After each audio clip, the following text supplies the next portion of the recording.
नमस्कार दोस्तों, कैसे हैं आप लोग। आज हम डिस्कस करेंगे हमारा सवाल एनी बेस एडिशन का। एनी बेस एडिशन में हमें दो इनपुट्स दिए गए हैं जिसमें हमारे पास दो नंबर्स हैं जो कि किसी बेस के अंदर हमें दिए हैं। हमें उनका सम करके और रिजल्ट निकालना है उसी बेस के अंदर। अब इसकी एक पहली बेसिक अप्रोच की बात करते हैं जो कि होगा कि इसको हम डेसिमल में कन्वर्ट कर लेते हैं और उसमें ऑपरेशंस लगा के और वापस से हमारे आंसर को बेस में कन्वर्ट कर लेंगे, जो कि आप में से काफ़ी लोगों के माइंड में आ भी गई होगी। लेकिन हम इससे एक बेटर अप्रोच के ऊपर बात करते हैं। बेटर अप्रोच क्या होगी कि हम उन्हीं नंबर्स पे कुछ ऐसे ऑपरेशंस करें कि हमारा जो रिजल्ट है वो उसी बेस के अंदर आए, रेदर देन हम पहले डेसिमल में कन्वर्जन करें फिर वापस से अपने बेस में कन्वर्ट करें, वो एक्स्ट्रा काम होगा। तो चलिए स्टार्ट करते हैं। पहले हम एग्जांपल लेते हैं, पहले हम बेस की बात कर लेते हैं कि हमारा बेस क्या होता है। ऑल तो मैं एक्सपेक्ट कर रहा हूँ आपने प्रीवियस वीडियोस देखी होंगी, आपको इसके बारे में पता होगा, मगर फिर भी हम एक रिकैप कर लेते हैं छोटा सा। बेस हमारा होता है वो नंबर जिसमें हम अपने डिजिट्स को रिप्रेजेंट करते हैं, अपने नंबर सिस्टम को रिप्रेजेंट करते हैं। फॉर एग्जाम्पल बाइनरी का बेस हमारा 2 होता है, यानी कि ये 2 डिजिट्स को यूज़ करता है सारा नंबर सिस्टम रिप्रेजेंट करने के लिए। बाइनरी के केस में वो नंबर्स होते हैं 0 और 1। ऐसे ही अगर हम बात करें ऑक्टल की, तो ऑक्टल में हमारे पास 8 डिजिट्स होते हैं, 0 से लेके 7।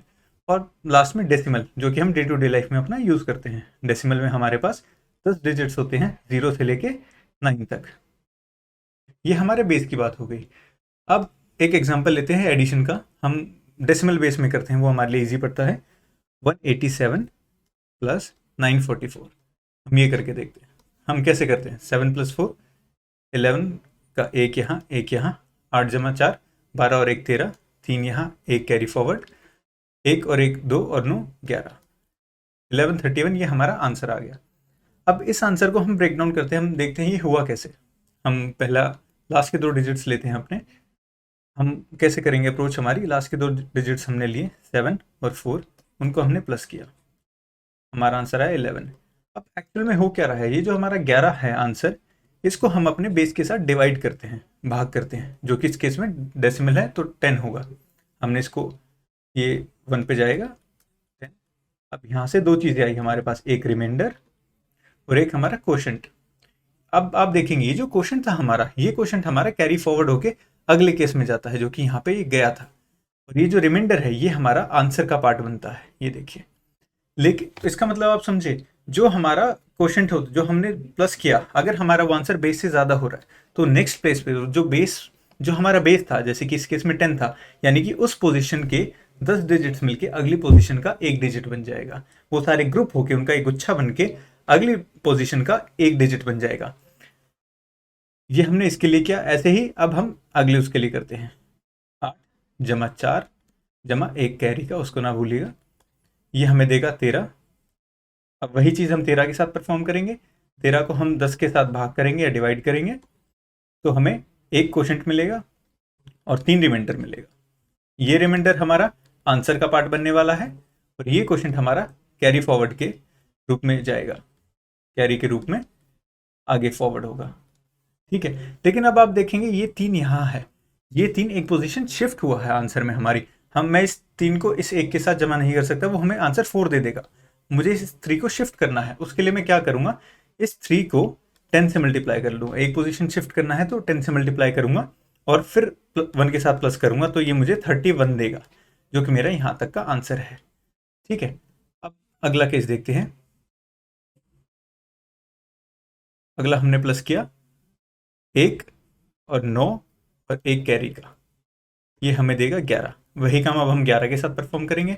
हमने 10 के साथ उसको भाग किया 11 को, एक क्वोशंट देगा हमारा, जो हमारा कैरी के फॉरवर्ड में जाएगा और हमारा एक रिमाइंडर बचेगा। ये रिमाइंडर हमारा आंसर में जुड़ेगा, लेकिन इस बार ये एक और पोजीशन शिफ्ट हो रहा है, तो इस बार मैं इस एक में को 100 से मल्टीप्लाई करूँगा।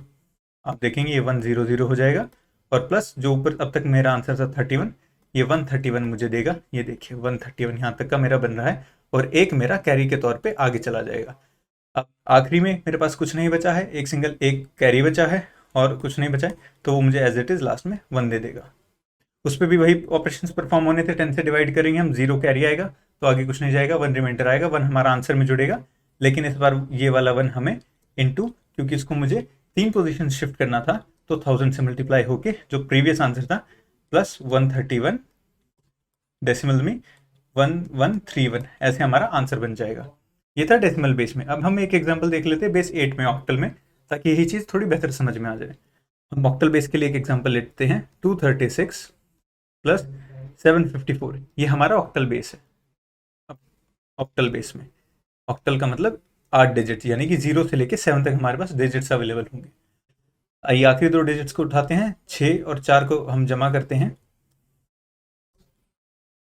हमें आंसर मिलता है 10। ये 10 8 से बड़ा है, तो क्या होगा, हमारे जो 8 का एक गुच्छा है वो आगे चला जाएगा और बचे हुए नंबर यहाँ आ जाएंगे। हम वही काम करेंगे, इस 10 को अपने बेस से डिवाइड करेंगे, 8 से डिवाइड करेंगे, हमारे पास 1 क्वोशंट बचा, 2 हमारे पास रिमाइंडर बचेगा। ये 2 हमारा आंसर में आएगा और 1 यहाँ पे चला जाएगा, कैरी फॉरवर्ड हो जाएगा।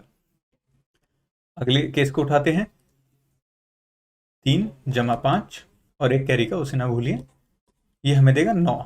अब 9 को भी हम यही करेंगे, 8 से भाग करेंगे, हमें एक क्वोशंट मिलेगा जो कि हमारा कैरी फॉरवर्ड हो जाएगा और एक रिमाइंडर रह जाएगा जो कि आंसर में इंक्लूड हो जाएगा यहाँ पे 1। अब हम अपने अगले उसको उठाएंगे डिजिट्स को, 2 प्लस 7 और एक कैरी का जो हमें मिला था, ये हमारा मिलकर 10 हो जाएगा। अब हम 10 के साथ भी वही करेंगे, 8 से डिवाइड करेंगे या भाग करेंगे, एक क्वोशंट और 2 रिमाइंडर बचेगा हमें। इस 2 रिमाइंडर को हम आंसर में जोड़ेंगे और एक कैरी हमारा आगे चला जाएगा। इस कैरी के साथ और कुछ है नहीं, तो ये एज इट इज ऐसे आ जाएगा। तो हमारा आंसर बन गया लास्ट में 1 2 1 2 ऑन द बेस 8। ठीक है, ये हमारा था। आइए अब इसे कोड करते हैं। हमने देखा कैरी हम बार बार यूज़ कर रहे थे, कैरी को भी हम इनिशियली फर्स्ट केस में 0 होगा तो 0 इनिशलाइज कर लेते हैं। अब हमें एक ऑपरेशन परफॉर्म करना था। हम क्या कर रहे थे, आखिरी दो डिजिट्स को ले रहे थे, दोनों नंबर्स के आखिरी डिजिट्स को ले रहे थे, उनका प्लस कर रहे थे, और उसका जो क्वोशंट आ रहा था वो हम कैरी के रूप में आगे भेज रहे थे, और उसका जो रिमाइंडर था वो हम अपने आंसर में जोड़ रहे थे। तो एक वाइल लूप लगाते हैं कि ये काम जब तक चलना चाहिए जब तक हमारी कोई कंडीशन मीट हो रही है।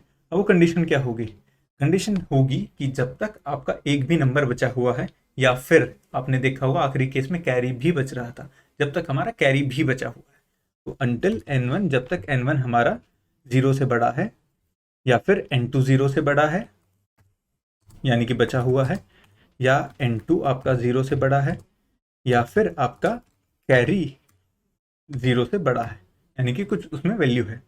ठीक है, अगर इनमें से एक भी कंडीशन मीट होती है तो वो लूप हमारा चलेगा।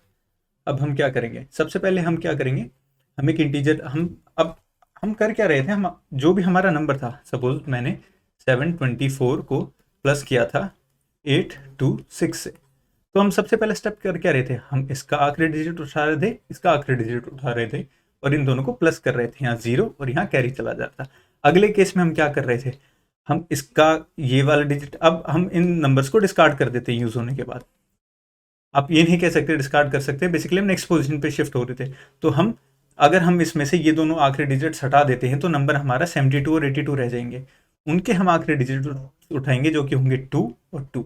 तो हमें क्या करना है, बेसिकली नंबर के आखिरी डिजिट उठाने हैं, उनको यूज करना है और उस नंबर को रिड्यूस कर देना आखिरी डिजिट हटा के। तो हम पहले क्या करते हैं, हम एक int LD1 last digit of number 1 बना लेते हैं n1 मॉड्यूलो 10 से, यानी कि 10 से डिवाइड करने पे जो रिमाइंडर आएगा उसको।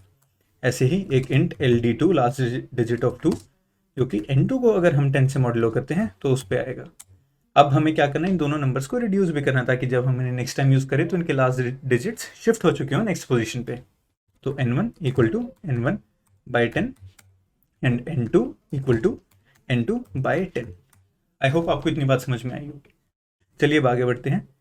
इन दोनों को प्लस करके हमें एक डिजिट मिल रहा था, हमने अगला काम क्या किया था, इन दोनों डिजिट्स को प्लस किया था, जमा किया था इनका। तो हम एक इंट डिजिट बनाएंगे जिसको हम क्या करेंगे, LD1 plus LD2 and plus carry, आप कैरी ना भूलिएगा। अब ये हमारे पास डिजिट आ गया। अब याद रखिए कैरी क्या था, हमारा जो नेक्स्ट पोजीशन के लिए जो कैरी जाने वाला है, वो अगर हम इस डिजिट को, जो हमारा फाइनल समेशन हुआ है, इसको अगर हम डिवाइड करते हैं अपने बेस से, तो उसका जो क्वोशंट है वो हमारा कैरी के रूप में आगे जाता है। तो मैं अपने कैरी को अपडेट करता हूँ, कैरी हम मेरा हो जाएगा digit by base divide by base, और मेरा जो डिजिट है जो कि मेरे आंसर का पार्ट बनेगा वो क्या हो जाएगा, डिजिट मॉड्यूलो बेस। अगर मैं उसको अपने बेस से मॉड्यूलो कर देता हूँ, उसका जो रिमाइंडर पोर्शन बच जाता था हमारे पास हो गया। अब हम उसको अपने आंसर में जोड़ेंगे, आंसर बराबर आंसर प्लस, अब आपको याद होगा हम हर बार आंसर में प्रीवियस आंसर में प्लस कर रहे थे, लेकिन जो हमारा रिमाइंडर आ रहा था हम उसकी पोजीशन शिफ्ट करते जा रहे थे। जितनी बार वो आता जा रहा था हर बार उसकी पोजीशन शिफ्ट कर रहे थे बाय 10। तो इसके लिए मैं क्या करूंगा, इसके लिए मैंने एक वेरिएबल ले लिया पावर, इंट पावर करके मैं उसको पावर से मल्टीप्लाई करके चलूंगा। इंट पावर इक्वल टू 1, उसको 1 इनिशियलाइज किया, फर्स्ट टाइम में 1 होना चाहिए। और मैं क्या करूंगा, डिजिट इनटू पावर, और इस पावर को हर बार 10 से मल्टीप्लाई कर दूंगा ताकि अगली बार जब ये पावर आए तो वो एक डिजिट मेरा आगे शिफ्ट कर सके। Power equal to power into 10, ये मेरा हो गया। ये वाइल लूप हो गया। वाइल लूप से बाहर आने के बाद आपका सारा काम हो चुका है, हम अपने आंसर को रिटर्न कर देंगे। तो रिटर्न आंसर, आइए इसे चला के देखते हैं। आंसर एक्सेप्ट हो रहा है, सबमिट करके देखते हैं फाइनल। ये रन कर रहा है, आपका क्वेश्चन हो गया है। आई होप आपको ये समझ में आया होगा। अगर आपको पसंद आए तो प्लीज़ लाइक कीजिए, कमेंट कीजिएगा, सब्सक्राइब कीजिएगा पेप कोडिंग को। हम आपके लिए क्वालिटी कंटेंट ला रहे हैं फ्री ऑफ कॉस्ट, एंड हमें मोटिवेशन मिलेगी अगर आप लाइक करेंगे, सब्सक्राइब करेंगे, शेयर करेंगे, ताकि हम अच्छा अच्छा कंटेंट आपके लिए बना के लाते रहे। थैंक यू, धन्यवाद।